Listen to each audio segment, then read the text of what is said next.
Welcome to a conversation with Senator Michael Moore. My name is Kevin Byrne. Senator Michael Moore is our state senator representing the 2nd Worcester District, which is comprised of a bunch of city, part of the city, and a bunch of towns, especially the town of Shrewsbury. And he represents us, 38,000 residents in the town of Shrewsbury. Yes. Welcome, Michael. Thank you. Hey. It's nice to be here again. Yeah, we've been doing this relatively frequently. Yes, we have. We've been back on a good routine. We have. It's Yes. really been great. How have you been since we last did this 3 or 4 weeks ago, I think? Good, good. What's good. up? Busy. You know, we got a lot going on at the State House, as we were talking before. I hear you have So- three. We just talked about the fact you have about 3 weeks left to 3 weeks left, yeah. finish all of that stuff up that's still kicking around down there. Is Yeah. that right? Yeah, we got a lot. We got like a mental health bill pending that's in a conference committee. We got an environmental bill that's pending in a conference committee. We got the budget in a conference committee. Sports betting that's in a conference committee. Oh my God, that's still kicking around? Yeah. Okay. Yeah, and then we've got other bills that we just did a general bond bill, which we'll talk No, about. we're going to talk about that. That's in the conference committee. We're doing a transportation bond bill this week. Next week, I think we're doing an economic development Remember bond bill / money bill, and a tax relief bill. And we have 3 whole weeks. You have 3 whole weeks to Yes. accomplish all of that, for Pete's sake. Now, it's the summertime and it's very warm. Okay? Yes. Used to be a rule, you know, when the temperature hit 90 degrees, all state employees went home, or everybody used to have to go home from work or something like that. Would that happen down there? I wish we had that rule, but I don't think we have that. I rule. don't think we do, I yeah. think that was probably my day prior to air conditioning. Really. It's good. Or when Billy Bulger was still in office. I remember Billy, my dear neighbor in Shrewsbury. He was in my carpool. You Oh, knew really? that. I used to drive him to Boston College when I was a senior in Boston. Never tell you that story? When I was a senior at Boston College, my Aunt Mary gave me a 1954 Plymouth, yellow Plymouth with an oil leak. She wanted to trade it in, but they wouldn't give her enough money, so she said, "The heck with it, I'm going to give it to my favorite nephew, Kevin." So I had that, and I used to pick people up from when we were driving from South Boston to Chestnut Hill. And at one time, we had a vacant seat, and one of the guys said, Billy Bulger, who was our state rep at that point, is at the law school, and he's kind of looking for a ride. And I said, well, I have him jump on board. So, you know, every week we used to pick up Billy Bulger and three others. They all kicked in $1 a week. Wow. Except for Billy, he was always $1 behind. And I used to kid with him about that. Billy, how come you always show up? Well, we got a lot of bills, you know, and stuff like that. In any event, that's my Southwest. Did the brother ever join you on the rides? No, the brother never joined us. No. We never knew about the brother because we lived in South Boston. Oh, okay.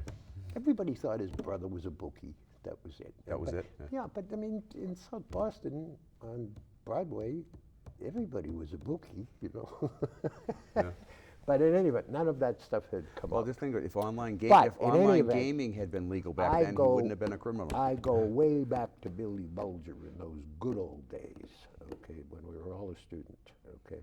I think when graduated, the law school got out before we did, and I think at that point he still owed me, you know, $13 or $14 in weekly dollars, but what was I gonna do with that state? He was our state rep. Maybe I'd get a summer job, which I never did.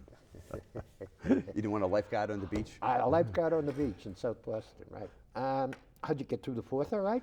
Everything okay? Yeah, not bad. It Everybody around? wasn't that busy. I had one parade I had to march in, and Oh, parades. one other event to go to, so it wasn't Okay, extremely the busy. weather was great. Weather was perfect. Yeah. Yeah. Yeah, it was nice. Yeah. Yeah. We were on Cape Cod, where everybody else in the Commonwealth of Massachusetts was on that Was it busy? weekend down there. Yes, it was busy. Right. There was a great line that I read someplace that said, "Why is it that people in Massachusetts travel for 4 hours and sit in traffic to go on vacation in their own state. They just go over the board and the Sagamore Bridge. There it is. But that's what we expect in the summertime, and it was great. And there Good. we are. Okay. So one of the things that nice young man sent to me about what you guys were doing down there that is still, I guess, in Conference. in conference Yep. at this stage is something called a general government bond bill. Okay, and the Senate passed it, $5.07 billion. That's billion dollars. Yep. B. And so you guys have passed it. Now it's gone to conference. Yeah. So basically, right now, the House and the Senate are trying to work out the differences. Okay. And then it will, once they work out a difference, they issue what's called the Conference Committee report, Right. which is the legislation. Right. And at this point, when that comes out, we can only vote up or down on the bill. Right. So there's no filing amendments or trying to change it. It's just a yes or no. Okay. All right. All So right. that's all those bills we talked about that I mentioned, the mental health and all those other They're in bills. the same process. They're in the same process. Okay. All right. I like the Senate bill. Yeah. those- If anybody, if Billy Bulger wants to know, I can. I like this. Well, but the only confusing thing for bond bills, people. What is a bond bill? Well, a bond bill is the authorization for the governor to borrow to fund these projects. Okay. So you'll see a bond bill that we will put more projects in, if you look at the value, than what the bond bill is actually, they're authorized to spend. What you'll have is, many times, you could have a city or town or the state submit this is a general government bond bill. We were doing primarily government infrastructure. Right. So what you see is there could be some projects here that may be in the pipeline, or maybe they're looking at doing, Yeah. but it's somewhere in the process they could falter and not go forward. So there's always backup projects that can be added to this. So basically what happens is now, so the House and Senate, they come together, they agree on a version, send it to the governor, he signs it. Then at that point, whether it's the state rep, the senator, or the agency, then has to advocate, sit down with the governor's office, administration and finance, and you have to justify or try to get their support to actually utilize the funding to do that work. I got you. Okay. So And just because that money gets borrowed, like well, So they ba- issue bonds and people buy interest in bonds Right, so- and stuff like that. So basically, this is there's no money attached for my local support, we got authorized in this bond bill $1 million for the town of Shrewsbury to contribute to expanding the town cemetery. Yeah, I saw that. So That's now great. when this goes through, what happens then is myself, I can reach out to Representative Kane. Right. We sit down with A&F, and we also bring in the town in, and then we advocate to the state and ask them to try to use the money that's authorized to fund this work. Okay. And there's nothing to say that they have to do that. So the bond really, you can't go to A&F with the project unless you get it in the bond bill. Okay. So that's the key. So a lot of What's A enough? that's administration and finance. No, I know that, but that's a government. I mean, That's- that's that's- the that's- executive branch. Yes, that's the exact. They work for the administration. Okay. They're the. Okay. They watch all the state agencies to make sure that they fall within Okay. the spending All right. guidelines. So when I tell the Shrewsbury selectmen that they're getting $1 million, that isn't necessarily That's- costing granite, right? Correct. Okay. 'Cause But if- you got some other things in here. $1 million for Worcester to install doors. To install controls. access controls, to improve building security. Pretty good idea. Just look at Texas. Yeah, right. so, right, every sadly- place. And then Auburn replacing generators at their pump stations. Yep. So we Okay. now, so basically, again, we'll have to then sit with the administration and try to get that money out to see if they'll fund that. Okay.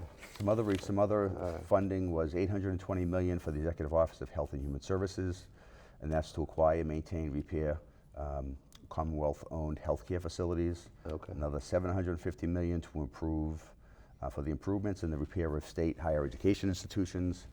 Another $675 million for our courts, Good idea.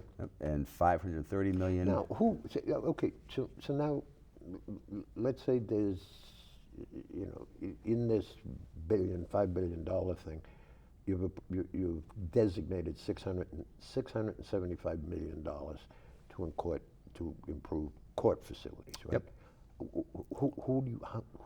Who then has to go and decide to actually borrow the money to spend for that?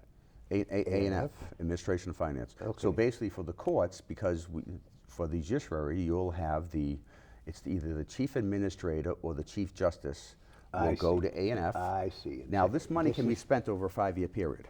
Okay. So basically every year, usually in around October, the administration will put their borrowing plan in place. Okay. Well, they'll start planning it, and then they usually release it in January or February, and that's to cover them each year. Each year, and I'm forgetting the percentage, each year the administration's allowed to borrow so much money. I got you. Okay. So basically, the trial court will go to A&F Right. and the administration and say, we want to This do is this what- court, this court, this one, and this is how much money we want to spend. Okay. Then now A&F then has to sit there and look at how much money they can spend within the borrowing cap that year. Okay. So, Even though the bond, well, the bond bill passed. Bond, The bond bill passed, but we have on the books, they can only borrow so much. So when A&F is looking at, so now what you're going to have is you'll have this bond bill. We're going to have a transportation bond bill. We're going to have an economic bond bill. So they're going to look at all these different bond bills, and they're going to say, okay, say it's 300 million.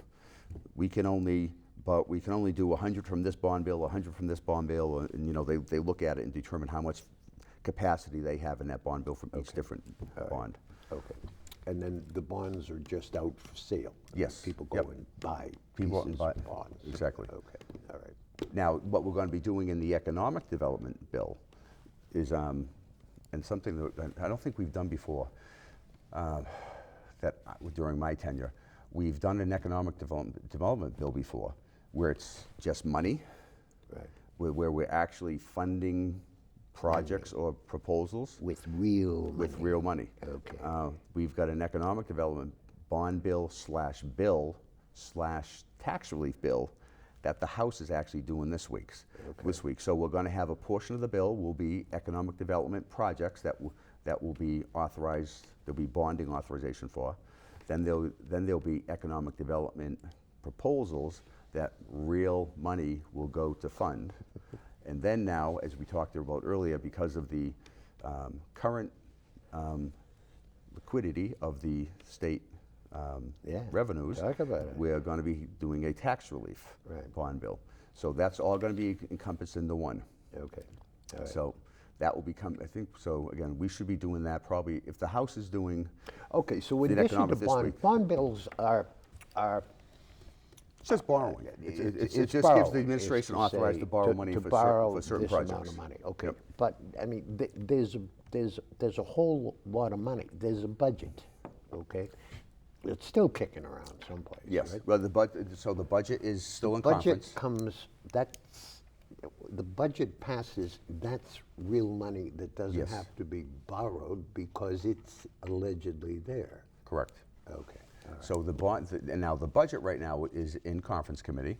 Now, what we have now this year, because it's an election year, the second year of the legislative session, when we break July 31st, unless they would call us back, and both branches would have to be called back, unless they were to call us back, we are out of formal session until the first Wednesday in January. But we'll still be doing informal sessions. So there's home rules, which are bills from local communities. Right. There's other types of legislation that we could be doing, that we will be doing.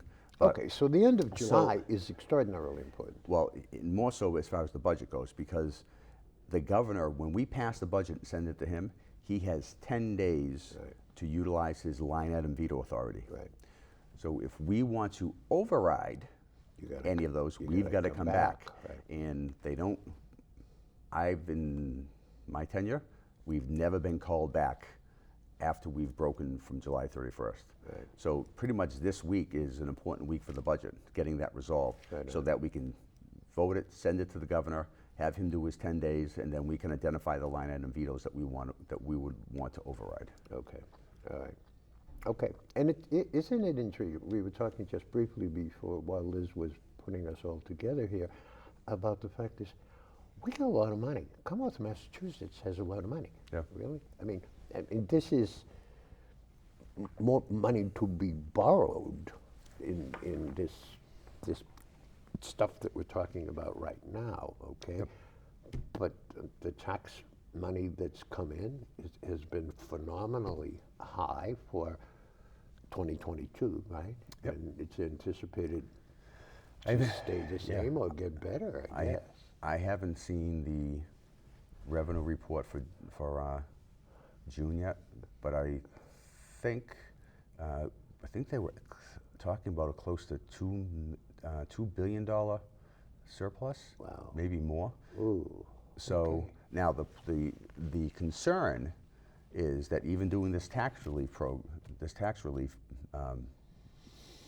legislation that's part of the economic development bill, I haven't seen what the House is doing, but I'm other than something like the estate tax, which I think they're going to adjust. Oh, thank cost- God. Yeah. So other than that, I see some of these proposals. The reason that I think you're going to see sunsets to them, that they're not being cut and then they're going for the eternity, that until we vote to do it again. Right. I think we're looking at more sunsetting types of things, Which because means what? which means that there could be a 6-month cut or a year cut. It's a I see. definitive cut. Then it goes back to normal. Okay. The reason is because there's all this talk in the financial markets Right. and in government about the economy possibly going into a recession. Right. So if that doesn't occur, then hopefully whatever we encounter next year financially, that maybe we can do something else again if we don't see that recession materialize. Okay. But there's real concerns that, okay, we do this big $1 billion tax cut, and then next year we have a recession, and now we're going back only to raise everything back up to where it was. Right. So Okay. let's do a free, whatever time frame, Right. and then if it stays, economy stays the way it So is, we this, can do it this again. $1 billion deal that I just read about in the newspaper, in the Globe today, this is the $250 payout to lots of people, Yeah. So and again, tied into income. right. So or they're looking lack at thereof. the one that's receiving a lot of press is the $250 million, $250 disbursement to taxpayers. 38,000 to 100,000 if you're a single filer. Right. You'll get $250. If you're a joint filer, 38,000 to 150,000, I think it is, you get $500. Right. And that would go back. Now there's some questions. Now I know they're also looking at increasing the senior tax break. Right. I saw that. And the earned income tax credit, and then the child care tax credit. Right. So there's other aspects, and I don't really have the amounts right now on what's being done as far as those, but those are all going to be factored into this. Right on. And they're also, and again, as I said, there's going to be some adjusting of the estate tax, because right now it's $1 million. $1 million. Which been spend that for years, so it does warrant to have it be It really does. adjusted. Realizing, the increase in the values of real estate just in and of itself is Yeah. absolutely crazy, really and truly. And what a lot of people don't realize is that, and when I was doing my practice of law, part of it was doing some estate planning for people, not some heavy duty stuff, but the average kind of stuff. Was basically, if you leave an estate of $1 million or more, there's a tax, and the tax was basically relatively high, okay, 15–20%. But it was a cliffhanger. If you passed away and you had $1,010,010, you went back to the beginning and you paid the tax from $1. Can you believe that? So you were then taxed from $1 on the first $1 million going forward. It's insane. It was insane. It still is insane. Okay. So now they're doing hopefully a $2 million estate, but without the kickback to $1. Right.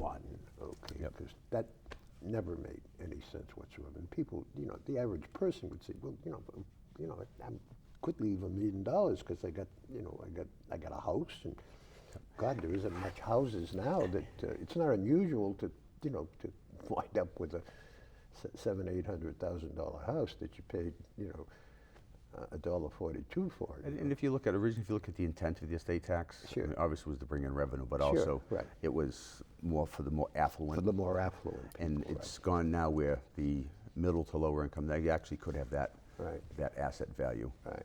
So it does need some changing. Okay, there's a couple things that we hit on our last program, and then Liz said, stop talking, is a couple of reform bills dealing with the Department of Children and Family Services, but more importantly, dealing with the people that they take care of. Tell us a little bit about that. These are separate. These aren't budget items, right? Nope, these are separate bills that Okay. that were passed. Okay. So one of them is, well, it's Senate 2953. It's an act relative to accountability for vulnerable children and families, creates additional safeguards and clarifies requirements for DCF involved children and families. Right. The other one is to ensure that foster parents, it's basically the Foster Parents Bill of Rights. Right. So it's an act to establish or codify those fundamental rights of foster parents. Right. So the first one, the 2953, it's involved youth. In the event of an emergency change in a child's placement, DCF would be required to notify the child's attorney within a single day of the change. In a non-emergency change in placement, DCF would be required to notify the child's attorney within 5 days. So this bill... Isn't it a shame that at this stage of proceedings, after all of this that's been going on recently, but has been going on for a rather extended period of time, that you need a bill saying that? There's a few things. I think I told you, like the Harmony Montgomery Commission I had in the Sure, budget. sure. Some of the things decisions that were made in that process. Yeah. Yeah. Absolutely crazy. So this is probably And the really, maybe a little more complicated because you brought in New Hampshire together with Massachusetts, but there are protocols in that. Whatever. There's an okay? international, there's a national Yes. compact that they're supposed to follow. Exactly. So a lot of things, and again, this is like the second or third overhaul or comprehensive thing that we've done with DCF. There was and a now terrible we're doing individual situation ones. up in Fitchburg or Leominster a Yeah, few years beyond- back where a little kid was found, Yes. in a suitcase someplace. Yeah, off in the the highway, off woods, 190. someplace like that. Yeah. And you looked at it and said, where are we? Okay. Yeah. I mean, if the purpose of government is, amongst other things, to provide for those who need help, but more importantly, I mean, money-wise, but I mean, just basically public safety, for Christ's sake, for these poor kids that, God knows where they were. Look, some of the work. What's the status of these? These were passed by the Senate. Yeah. So now they got to go to the House, and hopefully the House will act upon So them. these started in the Senate? Yes. Yeah. Okay. So okay. we've done them, so they've been sent to the House. Okay. You've been very conscious of this for quite a period of time. Oh yeah, it's a again, DCF. The workers are some of the hardest workers we have, Right. and it's one of the most difficult jobs we have in the Commonwealth. Yep.